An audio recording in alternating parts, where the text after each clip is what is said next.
walisema tutakanyaga. Si ilisemekana tutakanyaga. Si walisema tutakanyaga nyoka na nge. And that is what we are doing prophetically in the mighty name of Jesus Christ. If you agree with me, lift up your hands and we are going to pray. Father, in the mighty name of Jesus Christ, you are Jehovah Gibor, the man of war. You have decreed, Almighty Father, that you are the Lord God that heals us, O God.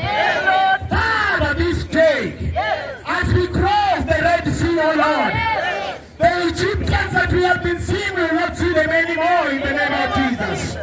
Oh Lord our God, in your mighty strength, you have caused the enemy to drown.